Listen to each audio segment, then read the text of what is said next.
The COVID pandemic has clearly changed education and YouthBuild programs, and as a result, many YouthBuild programs are deeply engaged in an education transition that tests our tenacity, courage, and skill.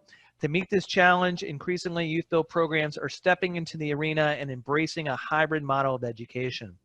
We are thrilled to have with us today Tamara Thompson from Mockingbird Education to discuss the state of education at YouthBuild programs and walk us through 7 educational program shifts every YouthBuild program needs to consider under this new education landscape. Many of you know Tamara as a longtime member of the YouthBuild family, having once taught at YouthBuild Austin nearly 20 years ago. Her dedication to helping organizations, programs, and educators better serve at-risk learners led to the creation of Mockingbird Education, whose trainings, workshops, and curriculum has reached thousands of educators working with youth and adult at-risk learners all over the world.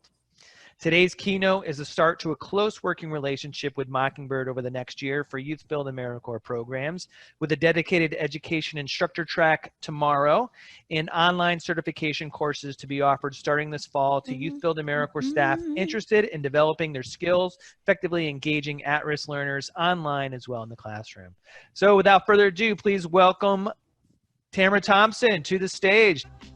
Ladies and gentlemen, thank you for joining us today. My name is Tamara Thompson with Mockingbird Education. I am super excited to be here today. When YouthBuild AmeriCorps first approached me about speaking today, I was like, bam, baby, super excited. Super excited because, I've been a YouthBuild educator in this network in some shape, form, or fashion for about 20 years. 20 years, which I know automatically if you're looking at my face on that camera, you're going, Tamara Thompson, it can't be true because you only look like you're 27 years old. Don't do the math. It's true. I'm 27 years old, but I've been teaching in this network for about 20 years. And I feel like this is a perfect time to interact with the YouthBuild community because not only have I been in this network for 20 years, but I've taught online for 7. I helped Richland Community College here in Dallas launched their first biology programs online. I helped Texas Women's University launch their first biology courses online, but my heart and my soul has always been in YouthBuild. There is no Mockingbird without YouthBuild because it is in a YouthBuild classroom where I first learned what would ultimately become my educational mission. Go ahead and give me a question mark in that chat box because that is, hey lady, what's your educational mission? Thank you. Look at those questions coming across. Here's the mission. To provide a holistic learning experience for at-risk learners. And I first learned that in a YouthBuild classroom. My goal and the goal of Mockingbird Education is to help teachers teach their best lesson, to help teachers understand the holistic aspects of learning. That learning is a biological, psychological, and sociological process. It was in YouthBuild that I first found my heart and my desire to work on a lifetime problem that I call instructional equity. Go ahead and write IE in your chat box because, man, that is a word we are going to have to grab hold of as we move into the fall. It's called instructional equity. And let's talk really quickly about equity because there's 2 pieces of it. The first is called access, making sure that our learners have access to education, which is an incredibly important element that you experienced in the spring and are probably still continuing to fight as you move into the fall. And I care about instructional access, but my heart and soul really lies in that second part, which is what I call instructional equity. I call this educational equity, providing equal access. Instructional equity is when every single learner on the planet gets a learning experience that is phenomenal and amazing and designed a way that we holistically learn regardless of the context in which they are learning it. I taught that, I learned that in YouthBuild, and it launched Mockingbird and it changed my life. And here's where I'm at now. See those two people in that picture? This lady right here is a teacher in YouthBuild, and I first met her when she was a student and introduced her to the Mockingbird methodology and strategies, and 15 years later, she brings this young lady who was her student to a Mockingbird training. Now, when you and I are on our deathbed, we're probably not going to say, hey, I wish I would have spent another day in the office and I wish I would have worked more. But when you live a life like this, where you help one generation of teachers after another, and that's the community that I've always felt and experienced, I've always had in YouthBuild, that doesn't feel like work. Again, 27 years old, I just want to put that out there in case that comes up. And then look at this picture. This is a picture from American YouthWorks. Whoop, whoop! Got to give a shout out to my home, YouthBuild, which, by the way, last week I just met some teachers from American YouthWorks at a Mockingbird workshop. This is a teacher at American YouthWorks about 17 years after I taught there. If you know David Claus, and David, if you're here, David was a counselor and I was a teacher 20 years ago in this program. And I'm really fortunate because we do work in other areas of work in community college and prison systems and adult basic education, international programs, and Mockingbird's grown. But we've always called YouthBuild our home. And never was that more significant to me than in this past spring, when COVID struck. Because here's what happens, and I think it kind of, resembles what we experience in our personal life. Like when you experience a challenge in your personal life and you're looking for guidance and you're trying to figure out how you're going to overcome some sort of adversity in your life, you often go back to your friends and the people who know you best when you're in that situation. Have you experienced that? I found that was true professionally as well. I heard from YouthBuilds across the country this last spring. Many of those current clients, and then some of those clients that I hadn't seen in a while, and then sometimes even new clients, but they came to us because of this. They wanted to work with someone, and they wanted to interact with someone who they didn't have to explain the YouthBuild model to. They didn't have to explain all those idiosyncrasies and all those little bitty pieces of us that make us who we are. They wanted to talk to someone who already understood those things. And so, very fortunately, I heard from YouthBuilds I haven't heard from in years. And in 20 years, I would say I've probably been to 150 to 200 YouthBuilds on the ground. Some of them no longer in existence, of course.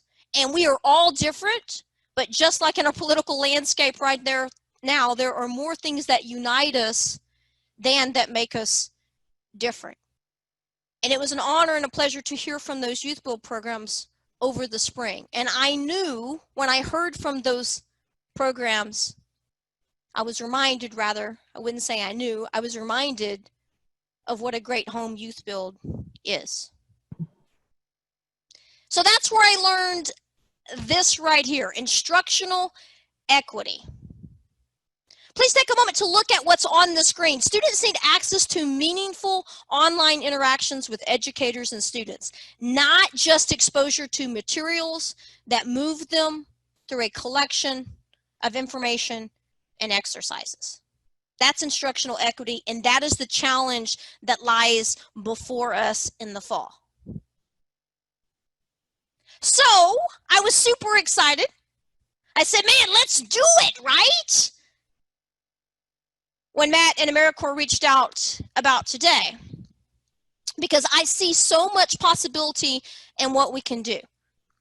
But you know how life is. Life always gives you a positive emotion very quickly, followed by a negative emotion. So very quickly, I also had this. Oh, no. Because here's what I know. In my profession, what I do is I study the brain.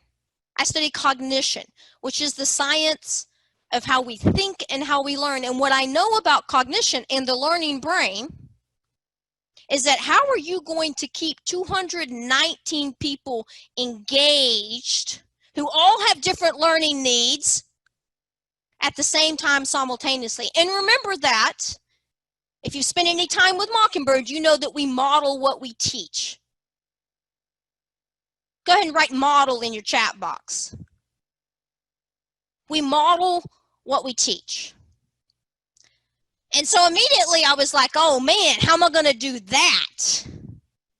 And part of that research of studying the brain is a little piece of information like this. Do you know what attention span is in this online environment? Go ahead in your chat box and take a guess in minutes. Give me the number in minutes that you think the average attention span is. And then watch these numbers as they come across. Oh, look at these numbers, 17, 27, 5, 20, 15 to 20. Oh, go so much lower. Here's the average attention span. And if this doesn't freeze your heart for fall and thinking about online education, I don't know what will. Here's the average attention span online. 2 to 3 minutes. Go ahead and give me an exclamation point in the chat box. That's like, ah, 2 to 3 minutes. That's focus, sustained attention. 2 to 3 minutes. Now you take that with this little thing called competition, because I am competing for your attention right now. About every 2 to 3 minutes, a learner naturally checks out. And this is how we even get the concept of the funniest cat videos, right? Is that every 2 to 3 minutes, somebody goes, oh, hey, I think it's a good time to check Facebook. Oh, man, I think it's a really good time to watch that cat video. I'm competing for your attention. And here's some of the other things that are going on in your world right now, in addition to me. Beautiful 27-year-old me right down there. There's COVID. There's the crazy things your cats are doing. It's your children screaming. It's social media. By the way, this is not any different than what our learners experience. And the question is, hey, Tamara, if you're going to model what you teach, how are you going to keep those learners engaged, 219 of them, at the same time and meet their individual needs?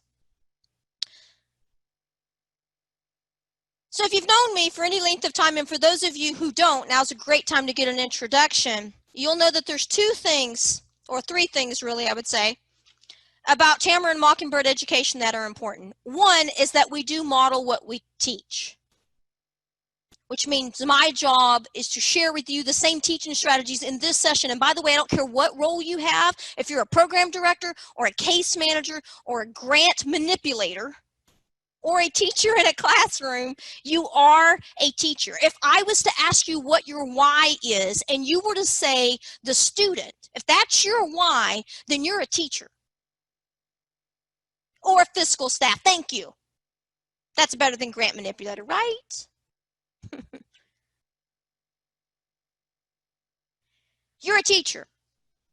When I was thinking about this keynote and thinking about how to keep 219 learners engaged, I went ahead and reached out to Matthew, because here's something you may not know about Matthew, but Matthew actually teaches theater at the University of Texas right now. And he's been on Stephen Colbert recently, giving some Matthew McConaughey's tips for Zoom excellence. This is a screenshot from him being on Stephen Colbert. And you'll look that even in this interview right here, he went ahead and told everybody how he loved me. He loves the Tamara Thompson. And then you'll see, like right back here in the back, he had Mockingbird Education on his computer screen. But I asked Matthew, I said, Matthew, what am I going to do to keep these learners engaged? And he said, Tamara, do what you always do, which is this. Use that video camera and use that chat box to direct the focus. Go ahead and write DF in your chat box. That's for direct the focus. That's a really important element. My job is every 2 to 3 minutes, I need to make sure that I direct the focus to keep my learners engaged. And I said, thank you, Matthew. That's beautiful. I can totally do that. And then he showed up this morning at my house. And it's, 100+ degrees here in Dallas, Texas. That's where I'm coming to you from. I love that. Thanks, Matthew. Matthew shows up this morning. He knocks on my door. I got to let him in because it's hot in Texas. And so there he is behind me. So if at any time you find that yourself getting distracted and I'm not doing a good job with the chat box or the video camera, There's Matthew behind you, who is either eye candy, or every time you look behind my shoulder and you see him, just direct the focus back to the presentation. But the most important thing that Matthew told me was actually this. He said, Tamara, don't waste their time, which right now might be feeling a little odd to you since I just spent all that time talking about Matthew McConaughey. But I mean it most sincerely, and if you look at the camera, I'll give you some eye contact. I am not here to waste your time. My goal today is this. I want to share with you 7 instructional shifts that we need to make as YouthBuild programs to launch us into a productive fall. Here's the reality. Go ahead and look at the screen for just a second. I was thinking about this weekend. The most recurrent emotion educators feel daily, and that's if you're a grant manipulator or fiscal staff or case manager or program director, is this. Anxiety, fearfulness, worry, feeling overwhelmed, and sadness. And anxiety is the #1 most repeated emotion when they surveyed educators by a landslide. When I think about fall, and let me ask you that question, as you think about fall on a scale of 1 to 10, 10 being, bam, baby, this really aligns with how I feel about fall. Can you give me that number in the chat box? How close does this match what you're thinking about for fall? And look at those numbers coming across the screen there. Wow. 8, 10, 9, 10, 10, 8, 9. So if we were in a room together, and I will not let this distance us, go ahead, give me eye contact. I'm looking in the camera. It's this. I am not here to add to your anxiety. I'm not here to add to the frustration and the sadness and the feelings of overwhelm that you feel.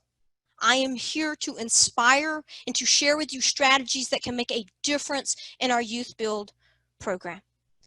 I am here to offer you this. Ideas that can help us nurture and grow in the midst of something that is clearly challenging and difficult. And the question is, are you ready?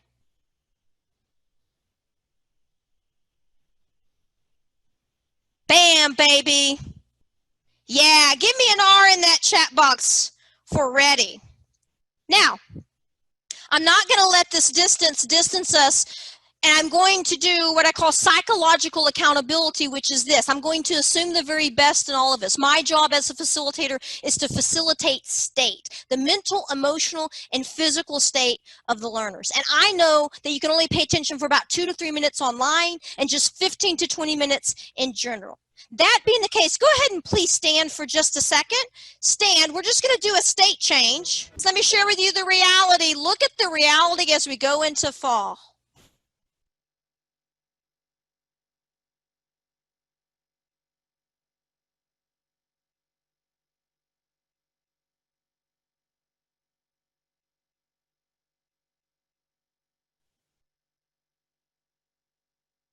And I'm pausing there just to give you that moment to think about that.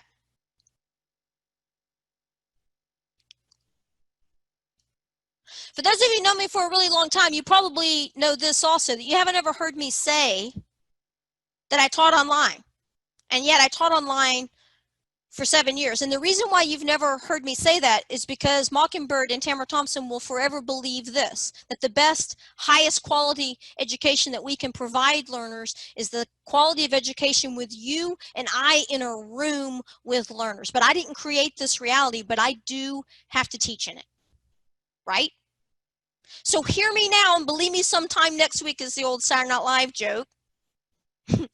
But hear me now and believe me sometime next week when I say to you that we can still provide an equitable and quality education online.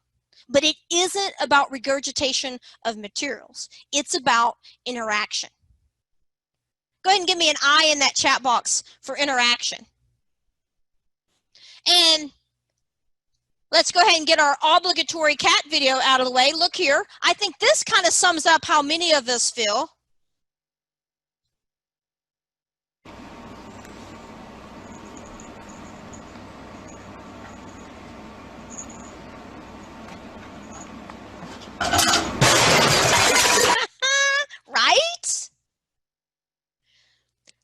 ask you another question. Isn't that what spring felt like? On a scale of 1 to 10, share with me how much that video aligns with what you experienced in the spring. And then watch those comments come across. 10, 10, 10, 9, yeah, right? Ladies and gentlemen, I'm here to share with you that spring is what it is. But fall has to be different. And not as a source of anxiety, but as a source of opportunity. Go ahead and give me an O in that chat box for opportunity. We are in a fundamental shift, and we need to think about our DNA, literally the DNA of who we are and what we do in our YouthBuild programs. And I want to share with you 7 instructional shifts. And I don't care if you're fiscal staff or a case manager or a YouthBuild director, these are 7 shifts that everybody needs to think about, myself included, as we move into the fall. First thing I want to do, go ahead and give me a 1. Show it to me on the camera if you're using your camera, and if you're not, go ahead and give it to me in the chat box. Thank you. We're establishing those norms as a group. This is just how I would do it in a classroom with learners. The first thing I want to do is share with you what those instructional shifts are. The second thing, go ahead and give me a 2. And I'm reading your body language for those of you who have your camera on. Thank you. That 2 is this. I want to share with you strategies and solutions related to those instructional shifts. And then 3, go ahead and give me the 3. I want to share with you the one thing that we cannot change, that we cannot shift as we move forward. Now go ahead and change your state. If you're sitting up, stand down. If you're sitting down, stand up. And if you're standing up, sit down. And get your mind ready because we're jumping in. Are you ready? Yeah, there it comes across the chat box. If you're ready, say ready. Are you ready? Here is the very first shift. Now there are 7 of them. Let me add that 7 right here. There's a reason why it's not on the screen. That's not just a Texas A&M goof, by the way. I am an Aggie, though. Look at these 7 instructional shifts, of which you only have 7 pictures. These are changes in our DNA, and I want to give you a moment to just look at them. Here is the current reality right here on the left, and here is the shift that we have to make. The current reality is on the left, and the shift that we need to make is on the right. Now, I want to give you a moment to look at those and see if you can figure out what those shifts are just from the pictures. Just from the pictures. Go ahead and give me the number of the one that you feel most confident in. And I know that you may not feel confident about any of them right now, and that's okay.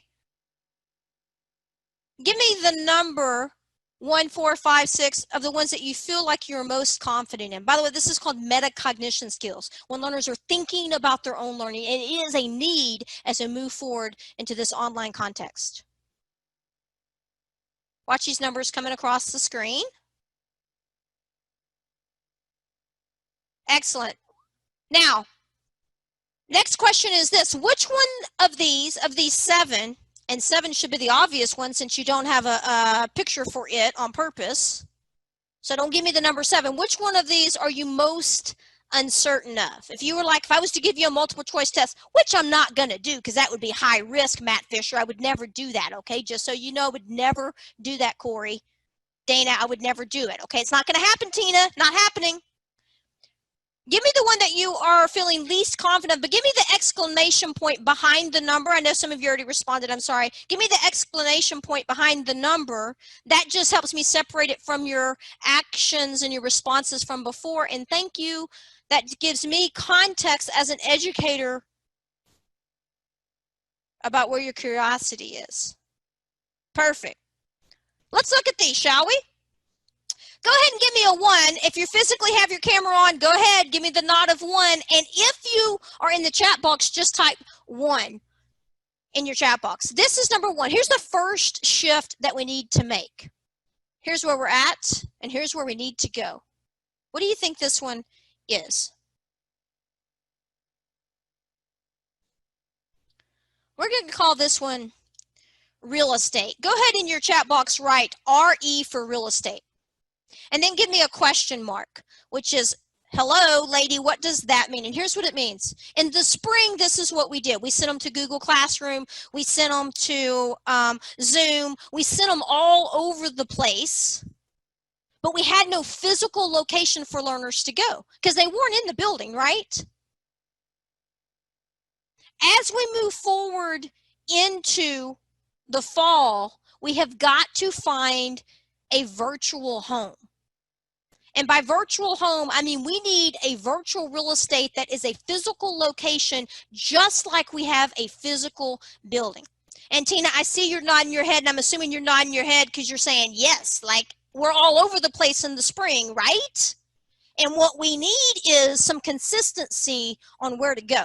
And I got to tell you, if you're an at-risk learner, and by the way, at the moment, kind of all of us are at risk in totally different levels for sure, but you're managing kids, you're managing this, and then you're going to go, oh, now I'm going to get online and do some education, and where do I go? And you sent me over to this Google Classroom, but then I go over to LaToya's classroom, and then I come over to Kevin's classroom, and I'm all over the place. And here's what we need. We need a clear path. And that clear path needs an entrance, a physical location. Not for my classroom, not for Matt's classroom, not for Corey's classroom, not for Angela's classroom, but for the program. Give me a P for program. Meaning that the program needs a virtual physical location. We need a clear, consistent learning path, and we need clear and distinct activities along that path. Because I'm doing about 5,000 things, I being the learner, I'm doing about 5,000 things, and I need a place to go. You want me to show up? Give me a virtual place to show up to. Because confusion equals dropout. Right, Tina? Tina's like, yep. I'm not going to pick on you, Tina. I promise I'm not. It's just you got a beautiful smiling face, and so I'm going to use it, lady.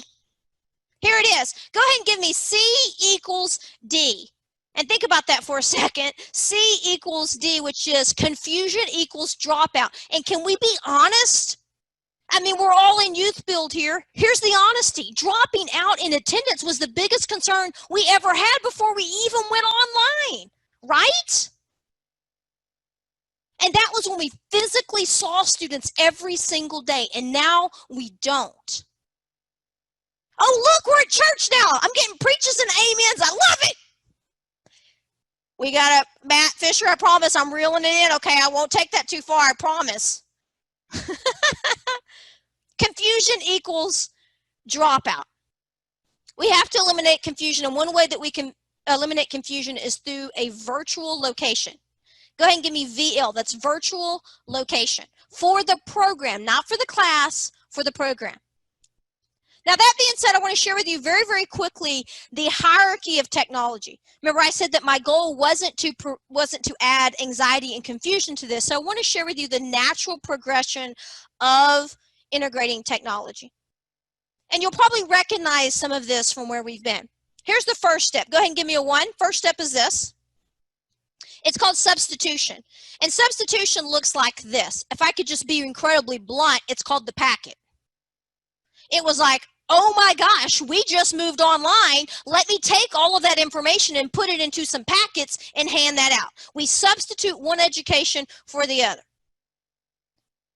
Now, packets can have their time and place, but we're going to talk about that for another time because in general, you and I can agree not a quality education, right? Not instructional equity. There are reasons for it. There are excuses, blame, deny, justify, and then there are real reasons why but that was called substitution. And we do that in an emergency. Go ahead and give me an E for emergency.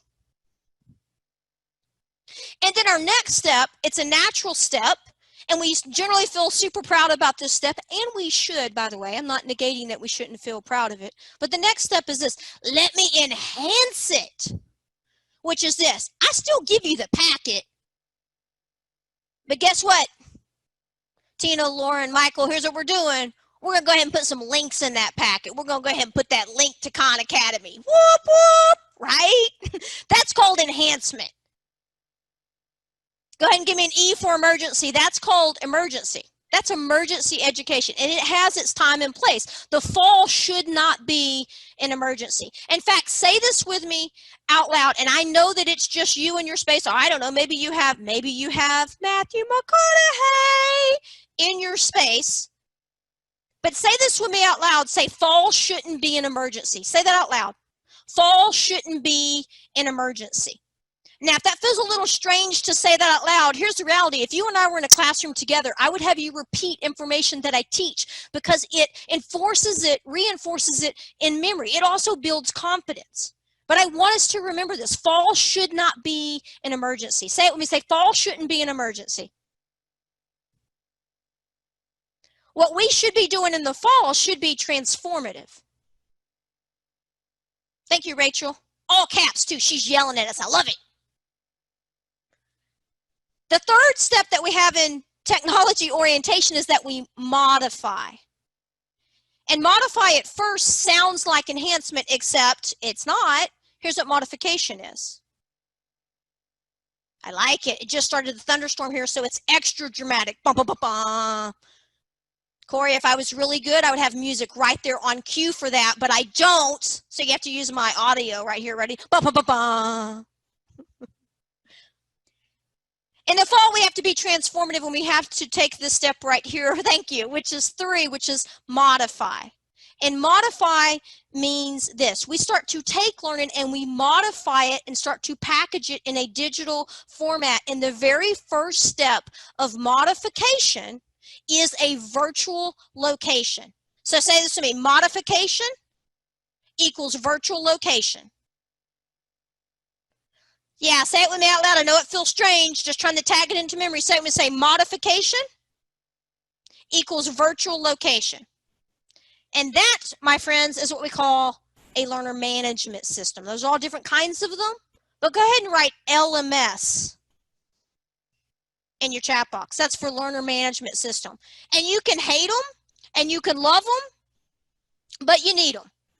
Here's some examples of learner management systems. You got your Moodles. Come on, there we go. You got your Moodles, you got your Blackboards, you got your Talent LMS. It's the door to your virtual world. When we start to get to modification, we start to think about the learner experience. The learner experience. And when we think about the learner experience, when we start redefining, restructuring the learner experience, we are starting to become transformative. Here's the goal then, step 3. Go ahead and write 3 as the goal for fall. Yep, 3 is the goal for fall, is to get a door to a virtual location, and that's a learner management system. By the way, Google Classrooms is not a learner management system. It does not capture the information so that you can use it later. Now, for those of you who are overachievers, and some of us like to say that and live it and dream it, which is I'm an overachiever, and you may be a fall overachiever. And if you're a fall overachiever, I want to go ahead and share with you number 4. And here's number 4. This is what we call differentiated instruction, which means that some of you are like, man, I'm just trying to get our program to the 3, but some of you are like, hey, come on, people, we're at the 3, give me the 4. And here's the 4. 4 is that we start to redefine the space so that we will do things online that we could never do in person. It's when you bring that employer in and you do a Zoom interview with your students in that online environment. It's when we connect one YouthBuild program to another YouthBuild program through Zoom and we get a quality conversation without the distraction of the technology. Bam, baby, that's redefinition. And maybe that's your goal. And I applaud you if it is, but I'm not here to add anxiety. I just want to give you something to reach for. Say it with me, say reach for. He's like, that's what I want. Right? That's called transformation. So here's number 1. Number 1 is virtual location. The goal is to modify instructions so that we start to have a virtual location for the services that we provide. Say it with me, say bam, baby. Bam, baby. That's number 1. Are you ready for 2? Go ahead, give me the question mark. Go ahead, look at 2. Yeah, bam, baby. Take a guess on what you think number 2 is. What is number 2?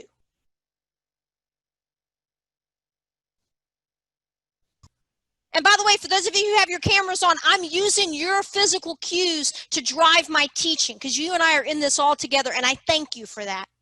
Here's number 2. Those are good guesses coming across. Look at this. Individualized questions. What's number 2? Large to small group. Here is number 2. By the way, I could offer that a little bigger for those of you who don't have 27-year-old eyes. That was kind of rude of me, wasn't it? That was you, Matt Fisher. It's communication. It's communication. See, first we have to create a path. Say it with me. Say, first we have to create a path. And then we have to keep them on the path, right? So let's talk about guardrails.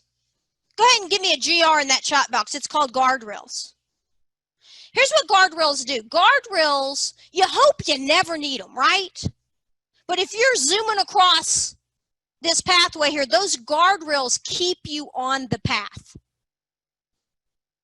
And that's what good communication does, is it keeps us on the path. We have to have a clear path for instruction, and then we have to have guardrails along it. And here was the communication in spring, right? Does that look familiar? Whoop! Corey, you know that looks familiar. It was all over the place, right? Oh, let's send a text. Oh, let's do some WhatsApp. Oh, let's do some Facebook. Oh, and we're going back and forth and back and forth and back and forth. Because spring was an emergency. Say it when we say spring was an emergency. Fall is a plan. Here's the plan for fall. We need communication that is structured, which means this. Kevin and Valerie and Matt and Dana, if you're at the same site, we need to coordinate our instruction so I'm not teaching learners to use 7 different million technologies to communicate, but we're all coordinating our technology to reduce the cognitive load and the stress and anxiety, not only for the learner, but for us. Am I right, Tina? It's streamlining communication. Spring was an emergency. Fall is a plan. So we need to identify what that reality is and what are the technologies we're going to use to communicate. How often are we going to do it? And by the way, you're going to do it often, frequently, and all the time. Let me go ahead and answer that one for you. Often, frequently, and all the time. Go ahead and give me an OFA in the chat box. That's often, frequently, and all the time.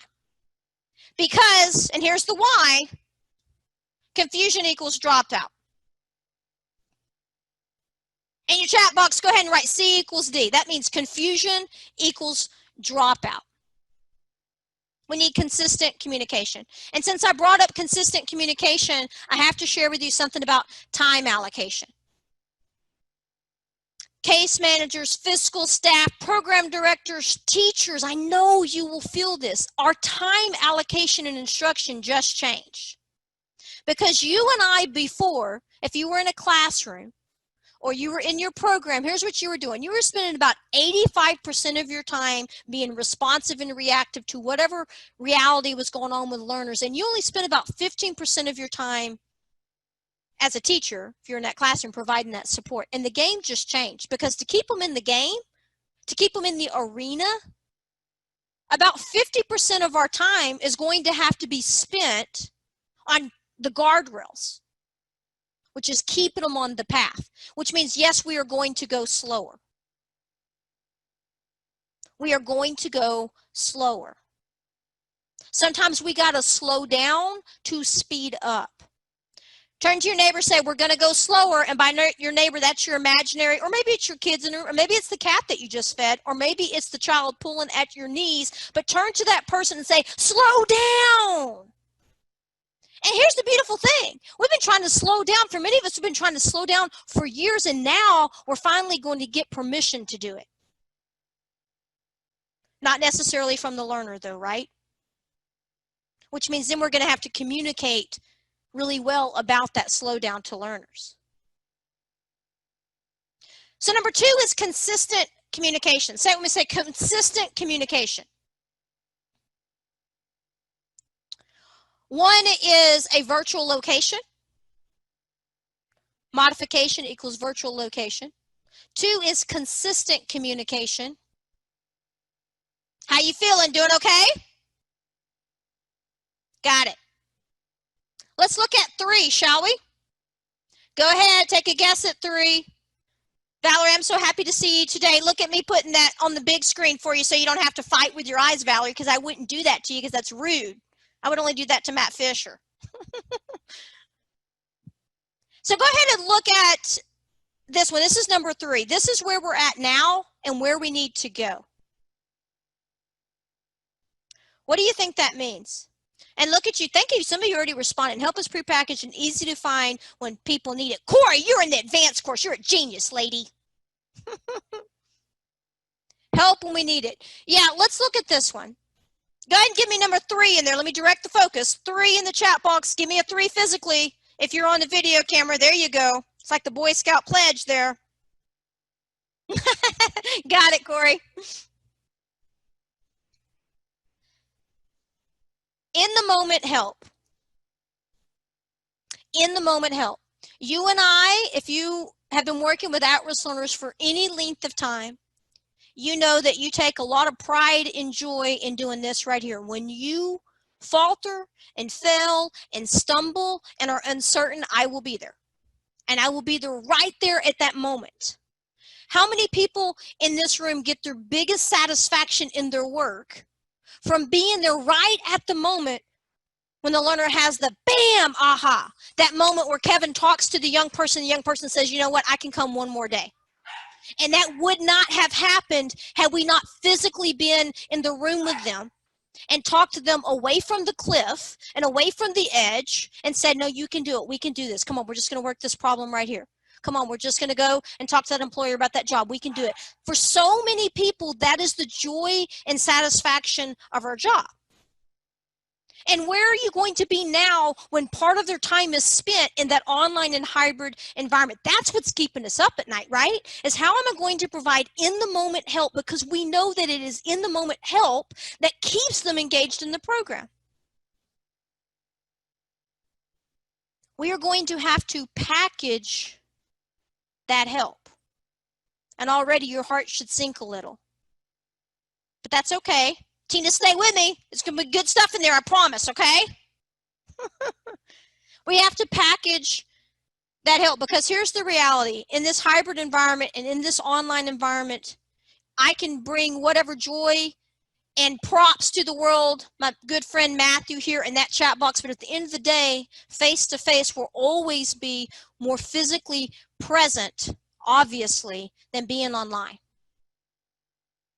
And I know you know this right here, but it's worth saying. There is not enough time to meet their needs in a hybrid context, right? There is not enough time.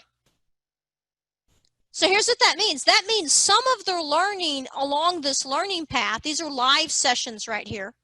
Some of that learning is going to have to take place in other places along the pathway. That is a given. And you know what you need in online learning? If you're not going to be in the room with the teacher, go ahead and give me a question mark. Ask me, say, what do I need? What do I need? Thank you, Valerie, for asking. Here's what you need. You need what we call independent learning skills or self-regulation skills. Oh, right? Self-regulation skills and time management skills. So let's just go ahead and look at the challenges, because this is the challenges that the research shows that at-risk learners face when they're online. Now, I know I'm singing to the choir here because you recognize these, but they're deeply tied to the solution that I want to share with you in the shift that we have to make. 20% of students, by the way, have attention challenges when we are face-to-face. That's 1 in 5. That has nothing to do with us moving to this online space. Go ahead and give me an S for scary. Right? So here's the reality. I'm going to just say it bluntly. The learners who learn best in online environments are those learners who have self-regulation skills, self-management skills, and learning to learn skills.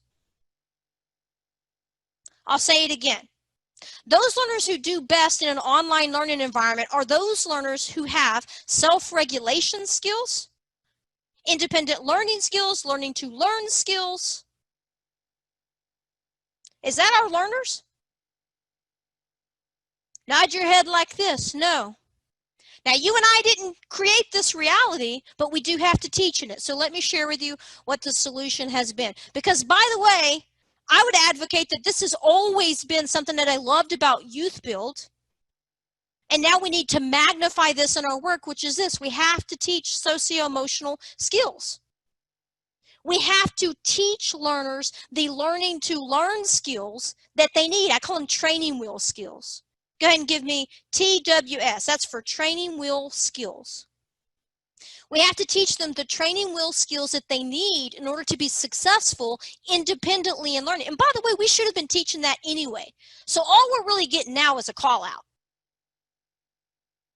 Those skills are this: self-regulation, self-learning, time management, resiliency, and persistence. It needs to be in every single mental toughness.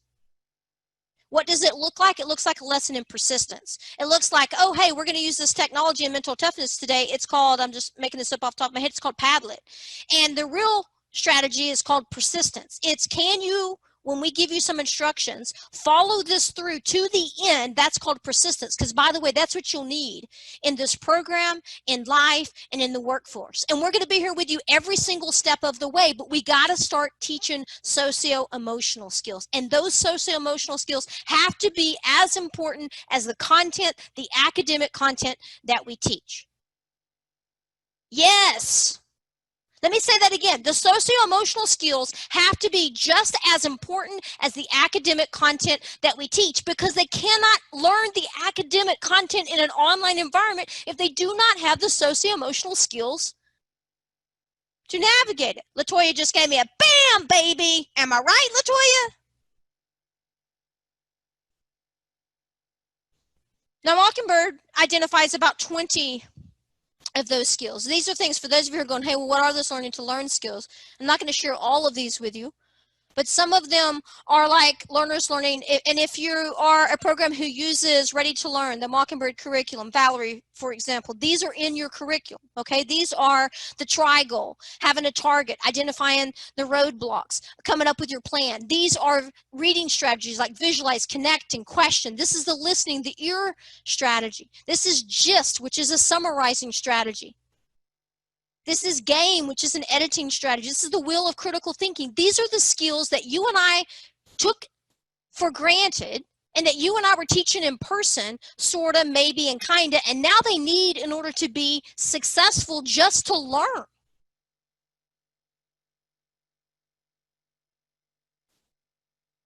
The commitment to these skills is really a commitment to the students not dropping out.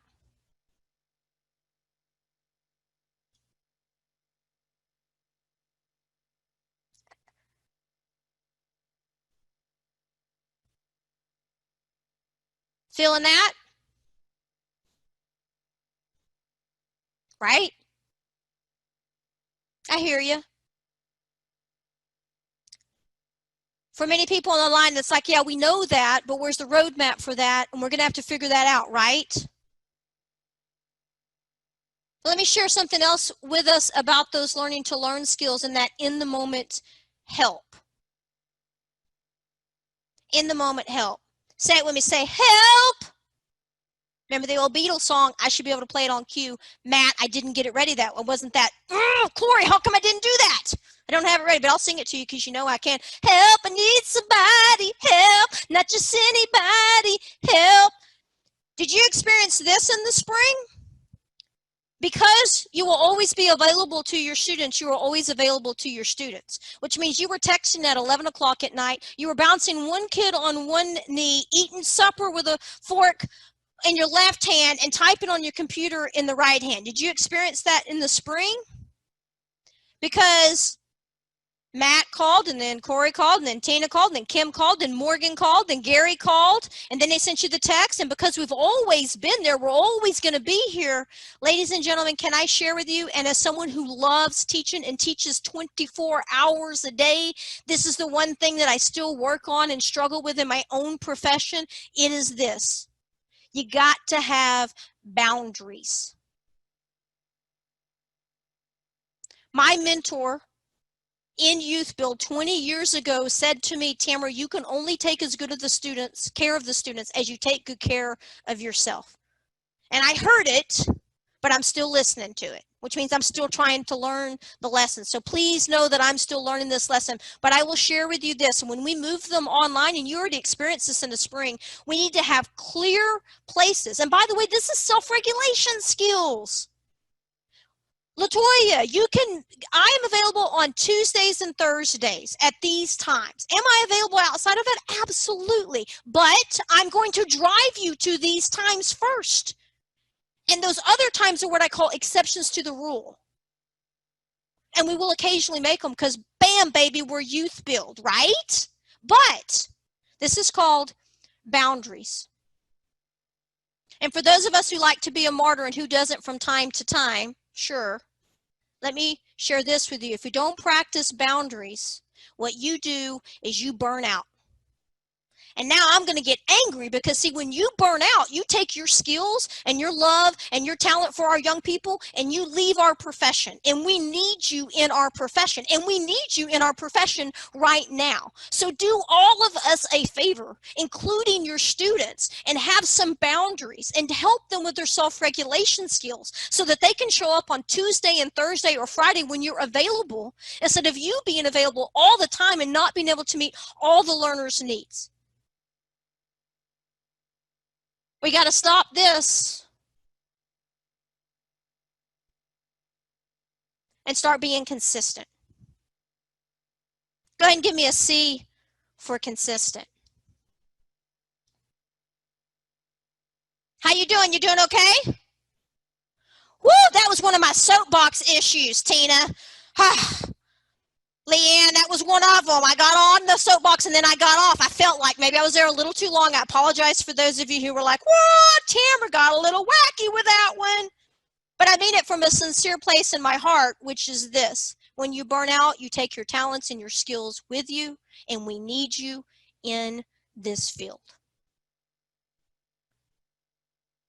Whew, I'm done with that one, Valerie. Done with that one. Whew, here we go. Number 4. Go ahead and give me a 4. In that chat box. Number 4 is, look at these coming across here, from the class to the individual test. Now, I've already spoke about this one a little bit, but if this is instructional time, our instructional time has to shift. Lane, look at you. You got it. Instructional time. Go ahead and give me IT, which is instructional time. We need to shift so that more of our instructional time is about providing support. This is what we used to do. We used to have, as educators, these live sessions, right, whether this was in person or online, and we only spent about 15% of our time, just a small fraction of it, providing the support. Now you're looking at a model. Program directors, please hear me say this, because teachers are in this very unique position that's very different from where we've been, is that more of my time is going to be spent in this guardrails of keeping learners on track. And that's more than just a phone call, by the way. And since I brought that up, it's worth mentioning this. If you're a YouthBuild teacher, here's what we've been doing. We wrote the curriculum, we delivered the curriculum, we provided the support, right? We did it all. It's crazy. And we've always been doing it, and for a very good reason. Here's why. Because so much of our education is about being reactive and responsive. And I just want to share this with you. As you move forward online, we need to start thinking about curriculum. Because as an educator, here's what I need. I need something to pull from. By the way, I'm still going to have to make it engaging and exciting. By the way, teachers, hear me say this, because it couldn't be more important. As a curriculum writer and developer, please know this. Curriculum is only as good as the instructor that delivers it. It is what we call flat. If you're on the video thing right here, go ahead, take your hands out like this. Say it with me, say flat. It's the teacher, bam, baby, who makes that come to life. But program directors, please hear me when I say, could you please give me something to work with so I can make it come to life? And since we're there, let's go ahead and address this. Go ahead and write CAN in your chat box. CAN in your chat box. And give me a question mark, which is, hello, what is that? It's called a canned experience. If it looks too easy, it is. That's my rule of thumb for curriculum. A canned curriculum, and here is the downfall of all online education. Please don't let it be the downfall of us, is this. Students need access to meaningful online interactions. Give me an I in that chat box for interactions. Online interactions, that's engagement. We don't need exposure to canned materials that just go through a collection of information and exercises. Teachers, you cannot take something out of a can and drop it on a plate and serve it to your students and expect them to go, oh, spam, I love it. Never gonna happen. You know, you gotta fry that spam. You gotta put a little pepper in the pot. You gotta go, bam, baby. That, by the way, goes with that little bit of modification right there. How we spend our instructional time. Quality is about interaction. Go ahead and give me Q equals I, which is quality is interaction. Quality is interaction. And by the way, let's look at the research on that. Check this out really quickly. And as you read this, will you please rise? We just need a state change. We just need to change our state. I promise I'll take good care of you, but I'm going to hold you psychologically accountable. Let's do this. Go ahead and look at that research as you stand up. Thank you for standing. Always acknowledge the behavior you want more of. So as soon as you see learners engaging in that behavior, you acknowledge it and recognize it so you get more of it. Thank you for standing up. Tina, Valerie, Matt, Dana, thank you. Look at this research here. Quality of instruction looks like this.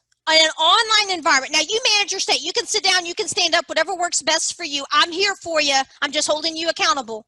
Here's the 4 behaviors that we can never do in this online environment. We got to take a side trail really quickly. It's just a rabbit trail, Eduardo. It's going to take us just a second, okay? 4 things that we cannot do in the online environment. Are you ready for them? You're going to want to write these down. Go ahead and grab you a blank piece of paper. Wasn't on the plan, but I got to share it with you because it's super important as you move forward. Are you ready? Here they are. Blame, justify, deny, and quit. We cannot do these 4 behaviors in an online environment. Your students can't do it, and we can't do it either. Here they are. Blame. Eduardo, you were fast. Blame, justify, deny, and quit. Here's what that means. That means you're managing your state right now, and I thank you for that. Continue to manage your state. If you want to sit down, sit down. You want to stand up, stand up. But don't do this. Blame, justify, deny, or quit. Yep, look at it coming across the chat box there. BJDQ. BJDQ. Ladies and gentlemen, we have to focus on what we call instructional equity, which is the quality of what we provide. Now I'm going to give you one of my own painful lessons in providing quality education. I dream big. Got some big dreamers on the line? Ladies and gentlemen, please do this. When you hop off of today's sessions at AmeriCorps, go and get you a YouTube channel. Now go ahead and give me a question mark, which is, hello, why? And here's the answer.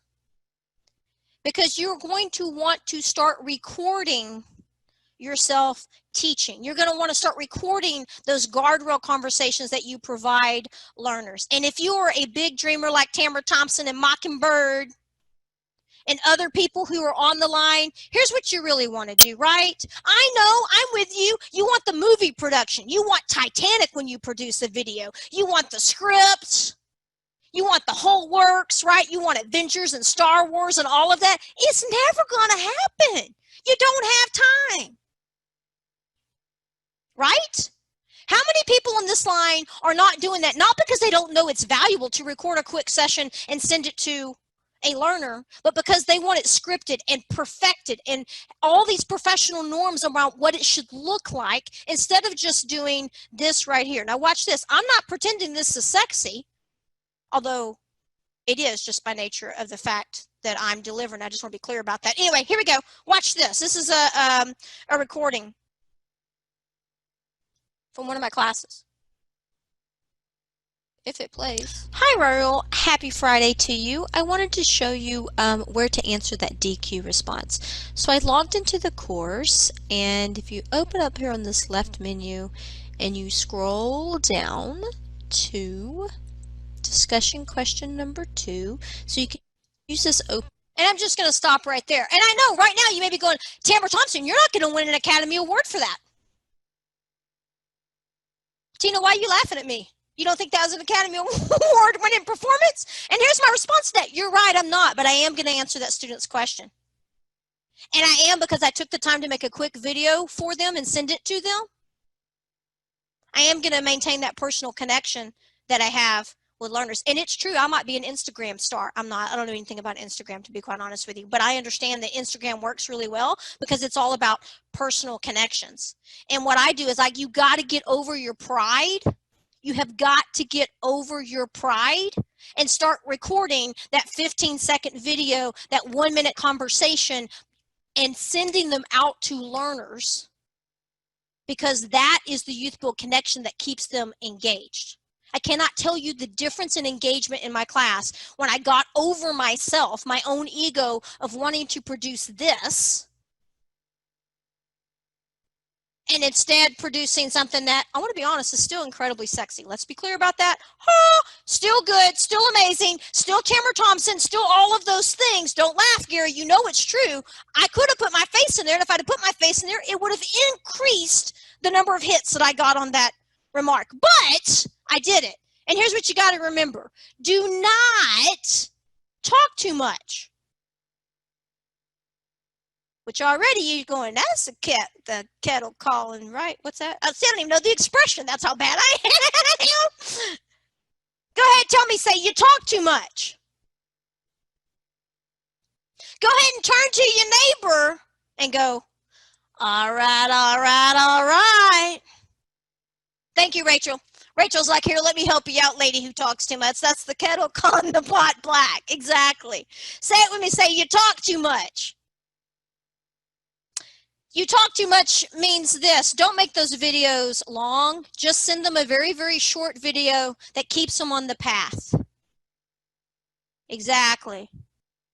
Xanda. Go ahead and look at this picture right here. I think this sums up so much of what we often see in YouthBuild. On a scale, Valerie, you laughed out loud and just revealed all of us, right? Because that's just the truth. Am I right?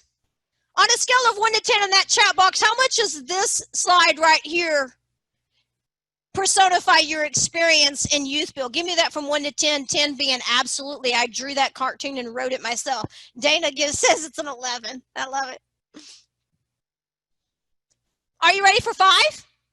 Go ahead, give me 5. Go bam.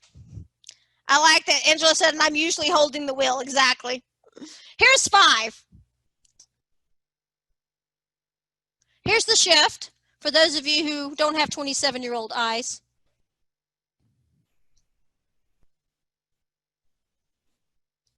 What do you think this one is? Give me a guess. Come on, what you got? What you got? Is we have to change the DNA of our academics, and it needs to include technology. Say it when you say tech skills. And guess what? If you don't have them, we're both going to get them. That's what it looks like. If you don't have them, we're both going to get them. Educational equity has to include tech orientation. Watch this just really quickly. When we teach learners, we being Mockingbird, or just when we're working with educators on an instructional model, tech orientation needs to be very, very early in your path. Go ahead and give me a question mark, which is why. every week I look at my classes and I go, okay, what tech skills are they going to need this week? And I teach those tech skills at the very beginning.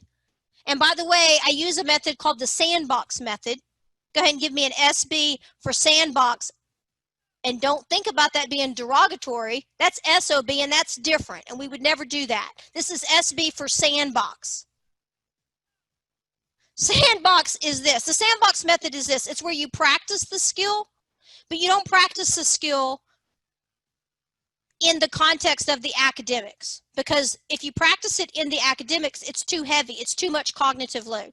So let me give you a very concrete example. I love Padlet. Padlet should pay me millions of dollars a year. They don't pay me anything. In fact, I pay to use their service. That tells you what kind of business person I am, I guess. But I love Padlet. It's an application for teachers and that you can use for your students. It's like free up to like 10, and then it's like $10 a month or something like that. And an example of a tech orientation looks like this. When you first have them get on Padlet, they just get on Padlet and write their opinions and ideas about something that's not related to the content, so they get comfortable with the technology. Then I show them how to use the technology as it relates to class.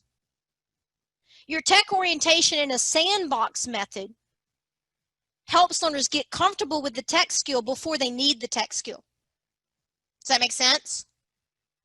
That's called tech orientation. It's the sandbox method.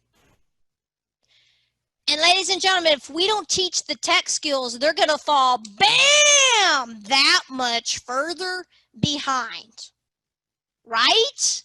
And if you don't have the tech skills, we're learning them together. That's called forgiveness and transparency. We're working it out together. Blame, justify, deny, and quit. Listen really carefully for those 4 behaviors in your program when it comes to tech skills. Blame, justify, deny, and quit. Don't do those 4 when teaching tech orientation. If you're not comfortable with the technology, that's okay. We're learning it together. Yeah, Valerie, thank you. That's a good one. Look at you, Valerie, you overachiever today. Valerie said no tech equals, you're absolutely right. In fact, you're so right, Valerie. I think we should repeat it. There's no tech equals confusion. Everybody say it with me. Say no tech equals confusion, which means they can't even work on the content because they can't handle the medium to even address the content, right? So we got to slow down to speed up and teach the content. Are you ready? We're looking at 6. Go ahead, give me the 6. For those of you who are sign language people, here's 6 in sign language. But if that's over advanced for you, that's okay. Go like this. Because I'm what you call a differentiated instructor. Bam, baby, I'll meet you where you're at, right? Thank you, Gary. Gary's like, I'm on it, man. Here's 6. Now, I'm going to be honest with you that a little bit of 6 is going to be, if you're a hammer, the whole world's a nail. Are you familiar with that expression? And because I'm an educator and I help teachers for a living, here's the shift. But it's important, but I will acknowledge a bias in my lens, and it's this. Professional development and help for teachers before COVID was a luxury. And now it's a requirement. Now that's where I should get an amen. You want to know what gives me anxiety? What gives me anxiety is not having the skills I need to teach these learners and not having access to learn them, right? But that's preparation and professional development. Now, for those of you who are anxious right now, please look at this right here. Read that screen. Here's the research. The biggest problem out there is there's not enough time for you and I to really do the training that we need to do to understand how to teach online. Now, that doesn't mean that we don't try, but it does mean you're going to have to temper your expectations. And Tamara Thompson has never been one to lower the bar of expectations. And I'm not suggesting that we blame, deny, justify, and quit on this, but I am suggesting that we take this into consideration, program directors.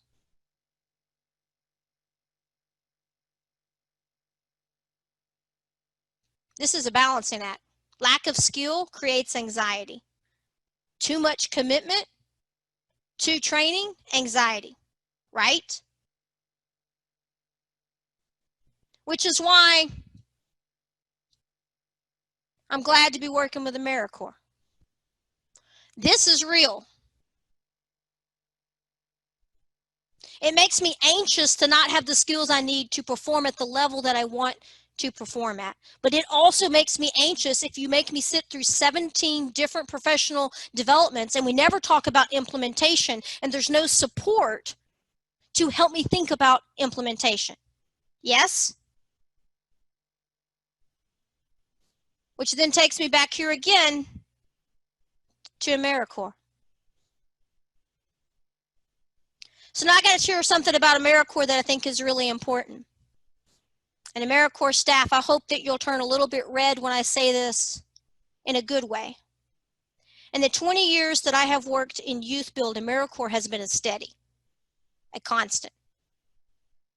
I know when I go out into the field and work with programs, and I have worked with a lot of YouthBuild programs, I know that if you are a YouthBuild AmeriCorps program, there are elements that identify you. There are unique characteristics of you that separate you from other YouthBuilds. You have the tenacity, the courage, and the skill to apply for those grants and to turn those grants into realities for your learners. And AmeriCorps as an institution within the YouthBuild network has been consistent. Matt Fisher, I think you've been there easily as long as I have. They're consistent and they are available, constantly available. And so when they approached Mockingbird to go, hey, can we talk about next year and the kind of support that we can provide teachers, they were open and balanced to the idea of let's provide enough but not too much, and let's provide the support that teachers need. And we're still working out the logistics of what that looked like, but please let me share with you that it is going to look like some combination of this. Learning at your own pace and style, where I will model the strategies that we will use in our programs. That's called the Blueprint for Teaching Online. It's a 3-course series. We're going to offer it a couple of times, so if you can't do it right here at the front, that's okay. We'll catch you on one of the later ones. That will blend with curriculum for those of you who already use it with Mockingbird. And for those of you who don't, I'll help you find ways that you can combine good instruction with curriculum, whether it's Mockingbird's or not, because I'm agnostic about which curriculum you use. But I'm adamant that you help teachers use curriculum effectively. And then 3, and this is the most important one, it's called support. Please write an S in the chat box. AmeriCorps staff who are YouthBuild USA, I hope you will turn red with embarrassment when I say to everyone in this field that the consistent thing that AmeriCorps has always provided its programs is support. They are there. You can pick up the phone, you can have the most embarrassing thing possible to share with them, and they will be available to you. I know that from being a DOL coach, from being a YouthBuild educator, and from being a consultant helping YouthBuild programs in the network. They are there. You are working with the most consistent group of people in the entire network. End of story on that, right?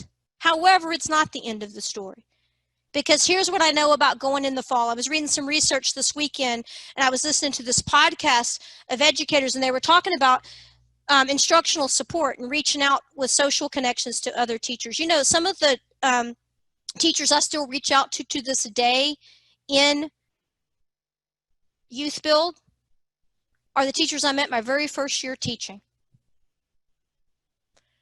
When you are struggling with this right here in this field, you know what you are most likely to do?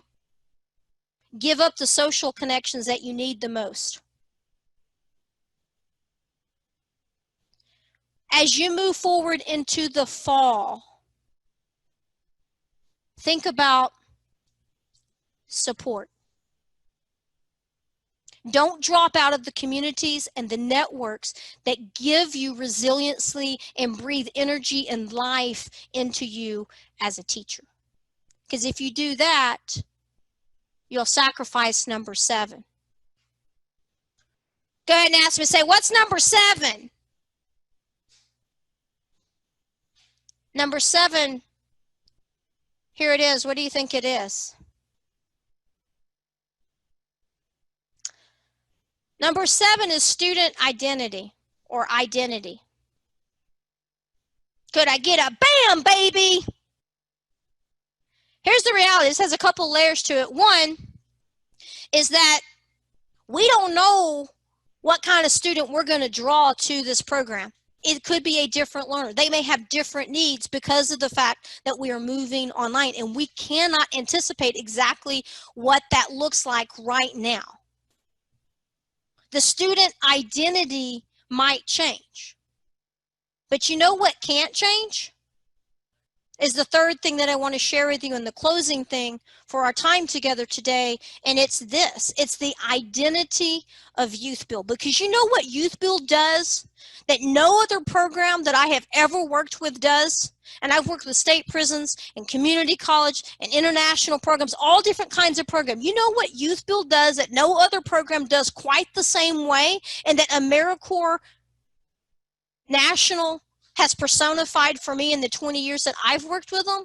This right here. They have atmosphere. They continually provide this. What YouthBuild does that no other program does, and by the way, they can get your education anywhere. In fact, listen to this really, really carefully. Learners don't come to us for the information. They come to us for the experience. You don't go to a concert to listen to the music. You go to a concert because you want the Dixie Chick, or now the Chick experience. You go for the experience. That's atmosphere. What YouthBuild does well is that we reduce isolation between the learner and jobs, learners and dignity, learners and an opportunity to learn, learners and employment, learners and leadership, learners and community. That's what YouthBuild does. We reduce isolation and distance. And when we transition, we cannot lose learner identity, because that is atmosphere. Remember, they can get our information anywhere, but they don't come to us for information. They come to us for experience. I work in YouthBuild and have stayed in YouthBuild for one reason. And it's this. In YouthBuild, we don't just teach, we inspire. Right? We don't just teach, we inspire. We cannot lose this identity as we move forward. And by the way, just for the sake of clarity, teaching is both an art and a science. But let me tell you what the science of the art is. You don't want to lose your identity. Don't lose these 3 things. Continue to meet their psychological needs. Here's what those needs are. We provide safety. Say it with me. Say safety. Safety. Learners feel emotionally, cognitively, and physically safe. We cannot change that in our identity. We cannot change support. Learners come to us because they feel supported. Emotionally, cognitively, and physically supported in our program. And the final thing that a YouthBuild program does, and what AmeriCorps National has done so well for 20 years, is this. You feel like you belong. A sense of belonging. When you go into the fall and you shift instruction perhaps to a new need, don't forget this identity. It's called atmosphere, safety, support, and a sense of belonging. This is the heart of YouthBuild, and this is what we do so well. Don't just teach, inspire. Because by the way, they can get a teacher anywhere. I thank you for your time today. I'm really excited moving into the fall and working with AmeriCorps. I have to tell you that COVID, I'm not scared of COVID. Say it with me. Say, I'm not scared of COVID.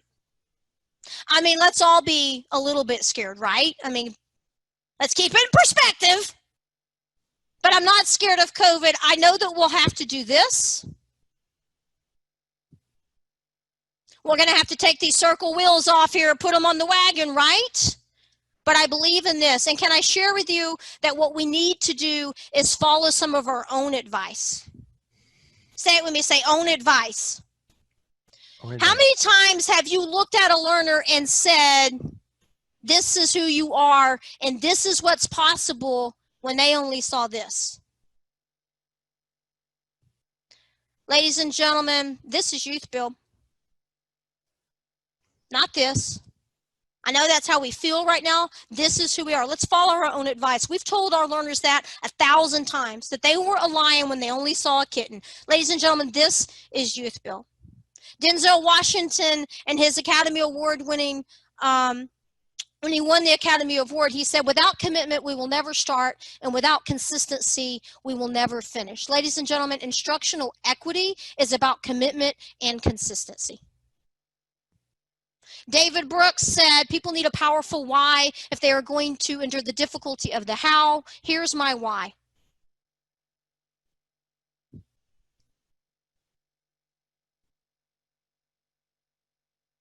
And I'll leave you with this. This is why I get up every single day and fight what I call the good fight. This is why I have stayed in YouthBuild for 20 years, and this is why I stay in the arena. So let me close by sharing with you the arena. In 1917, Theodore Roosevelt gave a speech. It's called The Man in the Arena. And the speech is about having the courage and the tenacity and the skill to fight hard. Brene Brown made her millions off of it in her book, Daring Greatly. And it's long been used by Notre Dame and other sports institutions right before athletes go in to fight a good fight. And I find it pretty appropriately now. It's time to step into the arena, YouthBuild. It's not the critic who counts, not the man who points out how the strong man stumbles or how the doer of good deeds could have done better. The credit belongs to the man who is actually in the arena, whose face is marred by dust and sweat and blood, who strives valiantly, who errs, who comes up short again and again. YouthBuild, we will fail.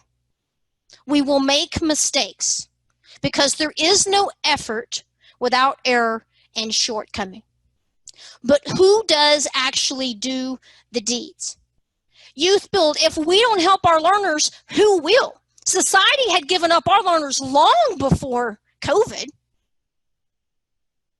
Who knows great enthusiasms, great devotions, who spends himself in a worthy cause, who at best knows in the end the triumph of high achievement, and I hope you do, YouthBuild. And who at worst, if he fails, at least fails while daring greatly, so that his place shall never be with those cold and timid souls who neither know victory nor defeat. Commitment and consistency. YouthBuild. Don't just teach, inspire. It's time to step into the arena.